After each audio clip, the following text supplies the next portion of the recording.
So that moment is really important because starting from scratch is like thinking that you have nothing more than your talent, but you can find out that there are a lot of people that is not that talented at all, but it's really, really consistent to work, which is better than being talented. Yeah.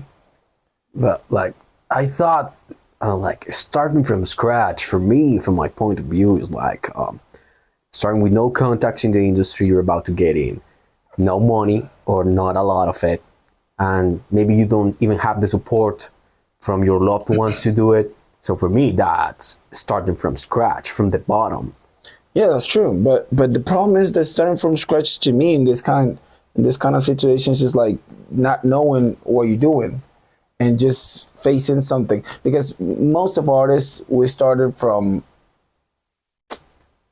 a point that we just wanted to do this just because it's funny, because it's like something we love to do. And then you realize that everything needs to get money. You need to get money to live. You need to get money to do a lot of things. And then suddenly you just realize that you just spending a lot of time in doing something, doing like this thing, which is music now. And then you realize that you are in the scratch. Yes. Once you just develop something, for example, you play guitar some time for a while, couple of years, and then you realize that time, that money you spend learning things is not only for your like for your hobby or your funny times, your fun times, just it is for something better or beyond. So if you want to go beyond, you have to look what you're facing, and then you can see the industry, that monster right in front of you, saying, "Here I am. I'm not gonna pay you for everything you do. I'm not gonna allow you to take your money out. I will ask you to change your lifestyle, to change your habits, to change your everything, to put everything in a balance." Like, you really need to focus on it and almost drop everything you have around to keep going. And that's so heavy because that's starting from scratch. It's being not comfortable where you are. It's telling yourself, I have to change my everything and I have to focus on this. And I have sometimes to think about if I want to eat something, or I want to pay this passages to move somewhere else. Yes. Or pay the ticket, just, I don't know, to go to a different city or whatever it happens. But man, starting from scratch in music is not easy, but it's the most beautiful thing you can find it.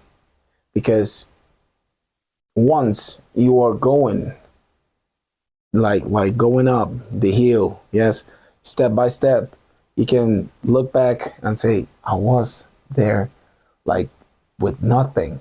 Nobody believed in me instead of my family. Sometimes you can say, like, I built this thing from scratch, all by myself, brick by brick. Yes, that's the that's exactly. You read my mind. Yeah, yes, that's so exactly. It's like, but I get the feeling that when you put this weight on your shoulders of success, whether it's music, acting, business, or whatever your field is, this heavy weight you put on your shoulders, this sense of urgency, it calls you to live an extraordinary life, because most people are comfortable with their ordinary lives. And hey, that's completely okay. Society needs ordinary jobs, ordinary lives. And it's okay to live that kind of life.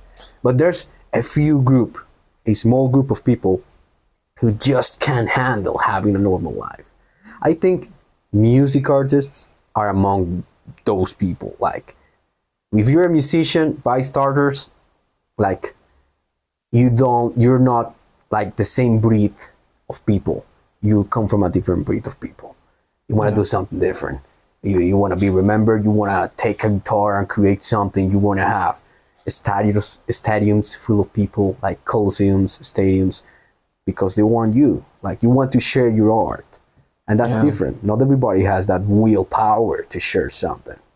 Yeah, that's true. And what happened is that, I mean, a regular life, I think, is happy. It's happier than just being an artist or being whatever special you want to be. I don't think a regular life is happier than an extraordinary life. I think it's easier to carry. It gives you that comfort zone. That's why I think of it, because mostly when you're an artist, you're always challenging yourself with everything. I mean, when we're always unhappy with everything we've done until the moment, because we never feel like we're doing something like the one we want to do. I mean, we're always looking to the biggest things ever. So that's why I feel like, I mean, when I was younger, I was dreaming with having my music on Spotify and all that. I released my first song. I was so happy, but then I said like, hey, I need an album.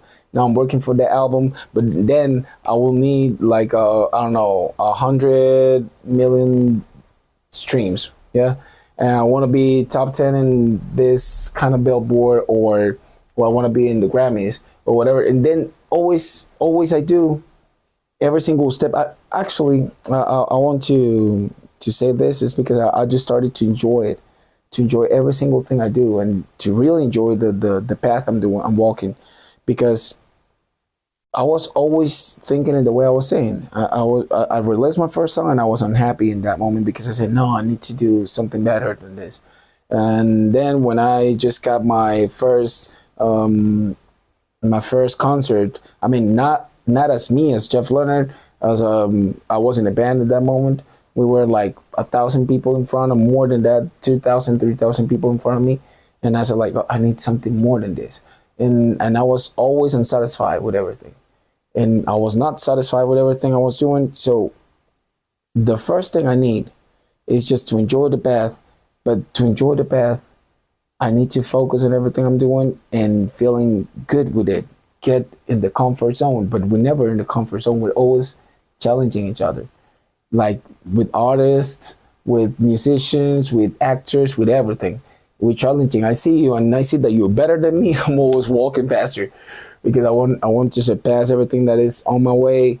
I want to be better than the others. That's what happened. Yes, that's the truth. But the thing is that we really need to focus on ourselves, challenge myself in this moment. But the thing is, when you compare this life with the regular life, man, making money is the first goal ever.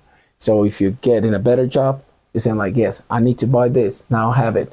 I mean, they could be unhappy with that, but they will say, I will change it, because those things, it's not a matter of discipline in the way. I mean, it's a matter of being like I don't know, how can I say it?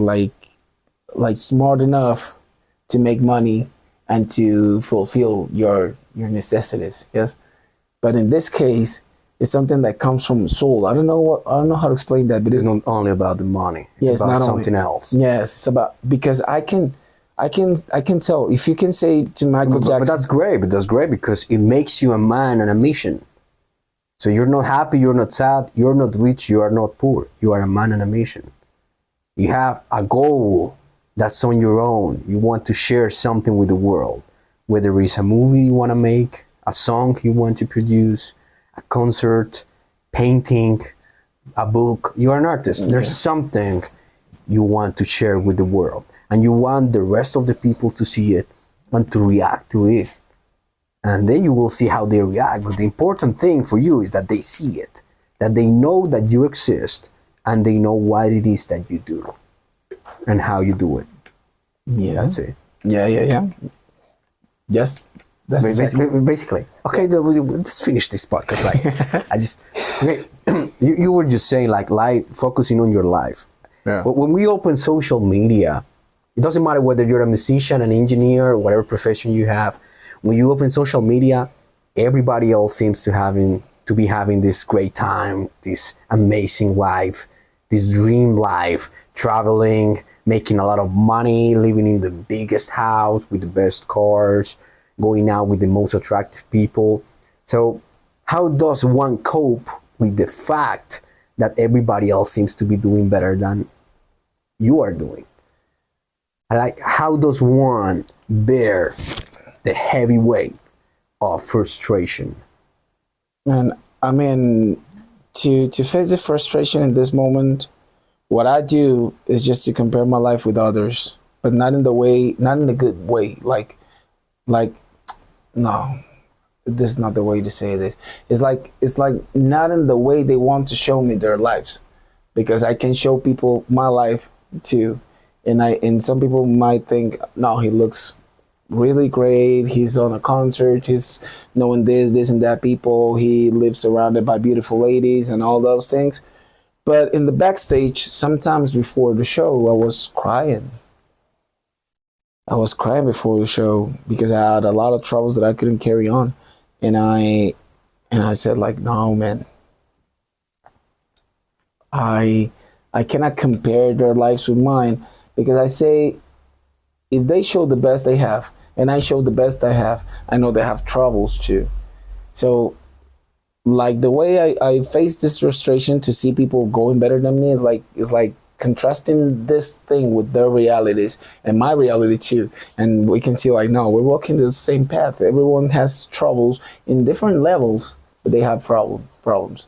So if I see somebody like is, yeah, you can see like people say something like, hey, it's not the same crying in, I don't know, in a poor place or whatever place than crying in a Ferrari. So I said, okay, it's okay, but you get used to the Ferrari. Once you get the Ferrari, man, 1 year later you will get used to it. You're not gonna be happy as the very first day when you got your Ferrari. So if you can cry on it, you can feel empty, and I feel it's not worst. I mean, it's just emptiness or it's frustration. It's whatever it happens.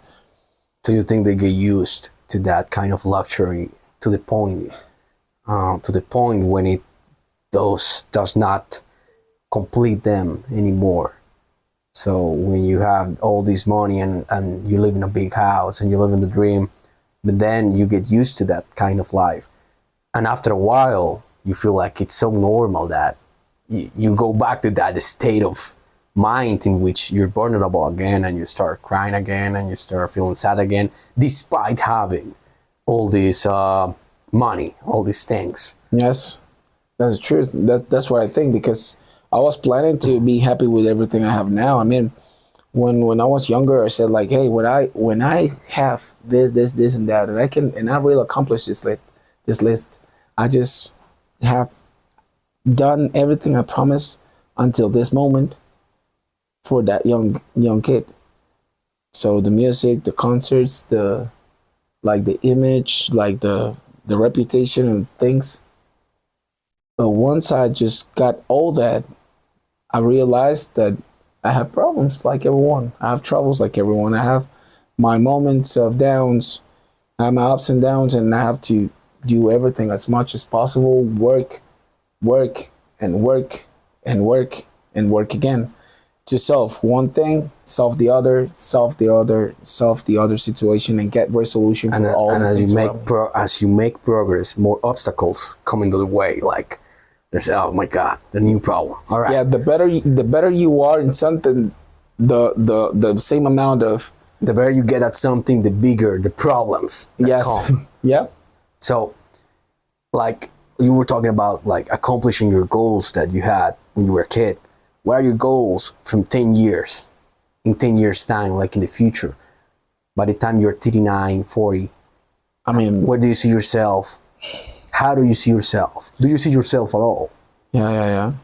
Man, actually, this is the first time I will talk about this like in public. Like in 10 years, I have to own my own, like, I don't know, my own plane, my own company. I have to be the owner, like, of the world. Like, it's an easy dream, like, for me. Look, in 10 years, it's a lot of time, but anyway, I can see myself like being a really inspiring artist around the world with some couple of Grammys. You want a Grammy? Yeah, I want some Grammys. You want it bad?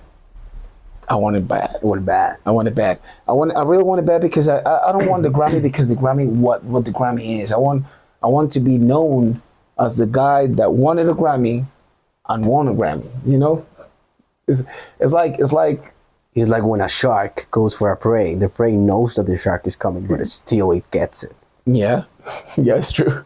That's what I want. I mean, it's like that. People like going to visit France, for example. They want to go to France. France doesn't notice, or they don't. France don't even care if you're there, but you got it. Yes, people told you that you're not gonna be there, but you got it. So what happened? What happened to me is like I promised myself to get a Grammy, and I will get couples of Grammys because I need some different kind of Grammys for different type of personalities that I have as a musician. So I need one because I want to be the revelation. I want to be a songwriter. Sorry, I want to be. I want to have this craziness just placed in the platforms with different kind of songs that I can do, and I want all people notice about it. And if I can get those Grammys for that, I will get them. But anyway, just getting out of that thing that I want so bad, that is like the Grammys or all that. I want my family living so good because of my music. Because of everything I've done for them. I want to be like the support from them, like, it's like this stone, like the biggest stone, like so hard, so firm. Yes, it's like very stable place for them to support and to give them everything they have. You have this drive to be the protector of the family. I want it. I really want it, I'm on it. You're a man on a mission. Yes. That's your mission. That's one of the objectives of your mission. You actually have more objectives. The Grammy is another one. Being an inspiration is another one. They're all part, these objectives that you have to accomplish in order for you to accomplish the whole mission. Yeah. Yes, those are the little milestones that I have. And one of the things that I want to do when in 10 years is to keep working with the same people that is working with me right now. Keep a close circle. Yes. And be with the people, like stick with the people who believed in you when you were starting, when you had nothing, and keep them all the way to the top. Yes. And we can laugh about it, laugh about the bad moments, laugh about the good moments, remember everything, like the beautiful things, that the bad things that happen to us, like these awesome moments, like these awful moments too, because I want them to be in the path with me, because they really gave me like this seed of faithful. They say like, hey, we got said faithful, not faith. They really trust me. Yes, like they trust me with this. I don't know, they say something like, I have this talent, I can give it to you because I trust you, and let's do it together. I have a couple of people around me that I think it goes for everything in life. Like when this podcast is all famous and I'm getting all the stars to come here and interview them, I'm not going to call the people who didn't come when I was starting and I invited them. Yeah. I'm gonna call you back, but those who refuse to come, don't even bother to text me. Actually, by the way, I can ask you the question back. Like, oh my God, am I getting interviewed in my own podcast? Yeah. like what is the person will go for you in the 10 years time? I mean, it's because once you see this, I want to be that guy with the Grammys sitting down here in front of you in the same podcast, and this is a huge thing. Remember this podcast we made 8 years ago? Yeah. Here's a clip. And we'll be here like, hey, you remember when we were talking about this? Like we're like, as a person, I am already the man I always wanted to be. Like, it's more about what I want to have. What I want to be is done. I took charge of it. I finished that task. Now it's about what I want to have. And it gives me this space to talk about the last topic of this podcast, the greed for money and power. The greed for money and power. Oh my God. How does that relate to what I want? I want money and power. How do you use money and power is a completely different thing. Some people can use it for the better, for good. Some people use it for themselves and they become too selfish. So it depends.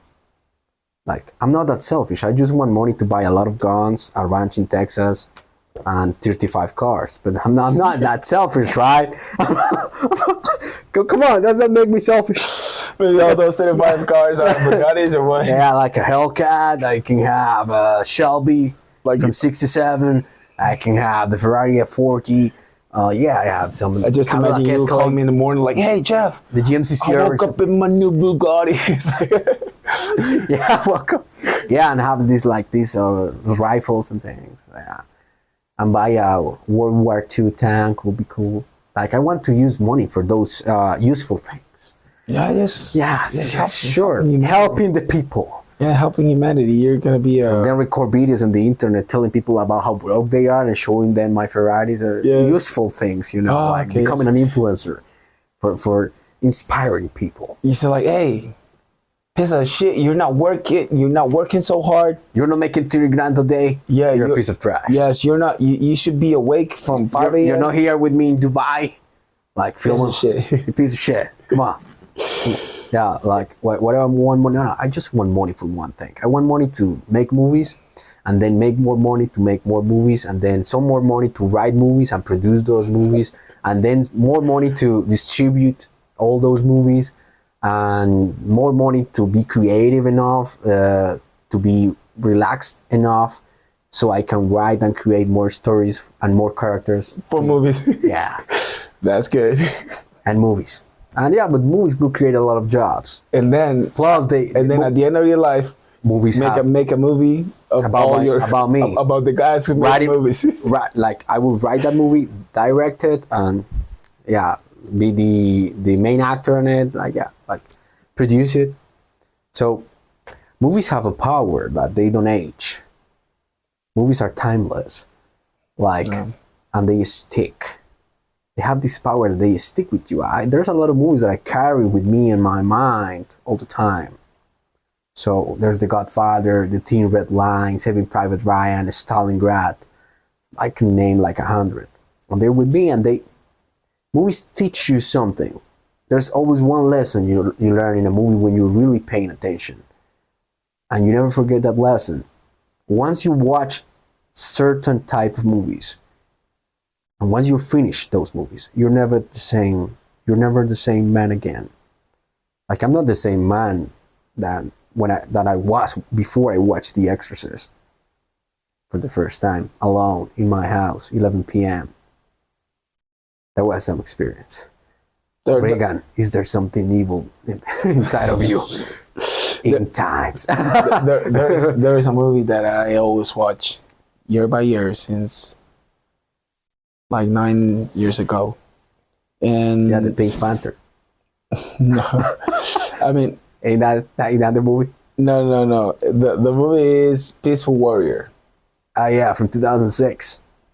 And that guy, this gymnastics guy, right? Yeah. I really love that movie because that movie is like, I mean, it has a lot of good advices. It has somebody to really do something unbelievable. For some, in front of some people's eyes, it was impossible to do. But more than that, it is like, I don't know, like the courage or how can I say, like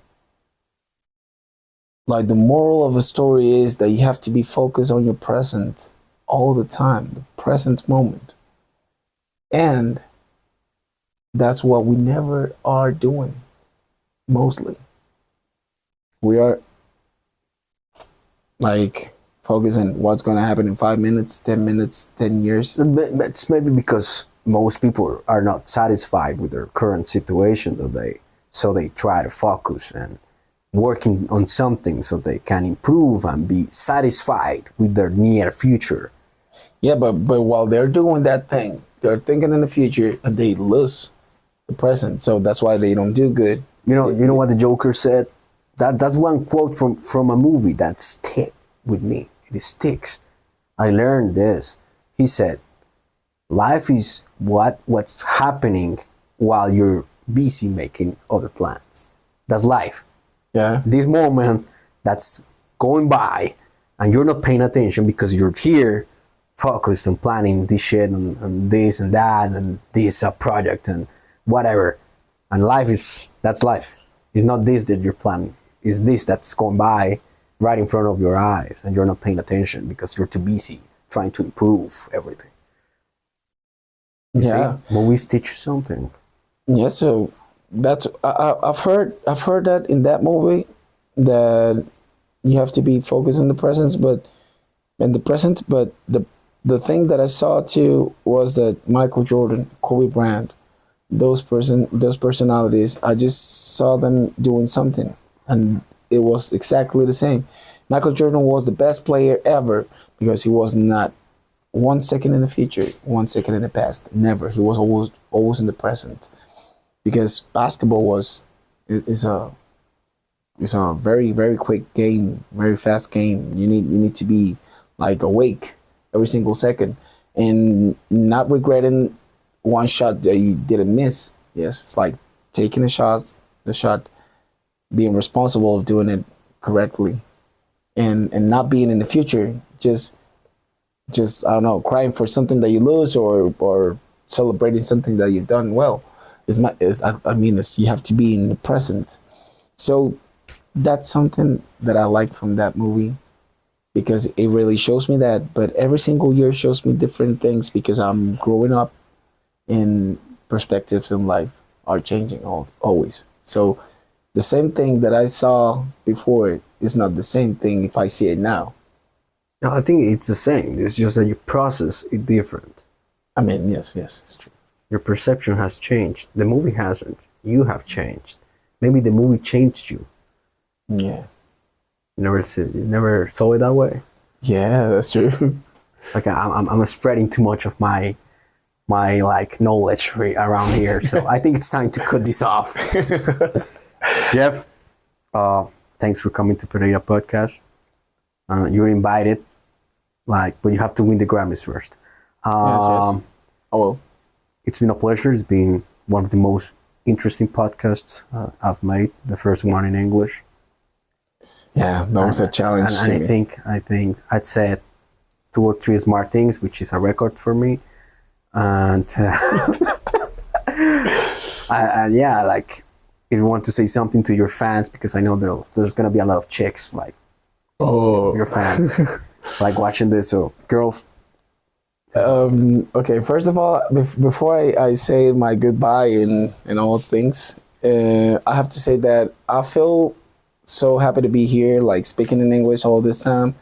I don't know if I made it right or wrong. I'm gonna have to cut a lot of parts, but it's okay. It's fine. Yeah, no problem. Bro. Yeah. I mean, I don't know if I made it right or wrong. I'm doing my very best here, and yeah, this was a challenge to me to make it in English. I know this guy is really amazing. Thank you for having me here. Thank you for for waiting for you. Yeah, for waiting for me. Yes. For hours. For hours. And hours. Yes. You know, something better is we're recording on a Sunday, and it's 2 a.m. So. So. Yeah. You know, my agenda is like little busy. Yeah. He said he was coming at 10. It's 2 a.m. Like. It's 2 a.m. Okay, so yeah, to all the people out there, which is following this Jeff Leonard's path or is following Jeff Leonard's music, thank you very much for being here. Thank you very much for being here in this podcast, Pereira, too. I hope you follow this guy. This guy is doing amazing things, and he's going to be, like he said, like having a huge project. Yeah, a huge branch. 2 to 3 cars. Yeah. A lot of weapons and attack. But specifically, I'm talking about podcasts. This podcast will be huge, will be amazing, will be known for everyone. And now it's really, really good to be here starting because this is something starting from scratch. Starting from scratch. That's the name of this podcast. I'm gonna put it. Pereira Podcast, starting from scratch. Starting from scratch, yes. Like Drake says once, starting from the bottom, now we're here. That's what we're going to say later. And thank you very much for being here. Thank you very much for everything, for following me, following him, following us, following this project, following and giving your how can I say, like your trust to rely on us And yes, I hope to see you soon on stages, on different kind of concerts, different kind of places. And thank you. Bye bye. We'll meet again in a new episode of Pereira Podcast. We'll meet again in a new episode. Yes. He's trying to emulate my voice, but he doesn't have the levels of testosterone it takes. But it's okay. So it's fine. I will try to make it. I can fake it a little. But you're faking it too much. Like, this is my voice. I'm not faking it at all. I mean, I'm not gonna fake it. No, when I meet a chick, I'm like, she's like, hello, and I'm like, well, Hello. no, I'm like, hello, my name is Bond, James Bond. My name is. What do you do? My name is Bond. I will tell you that I had to kill you. And So like, hey, Give me a break. My name is Bond.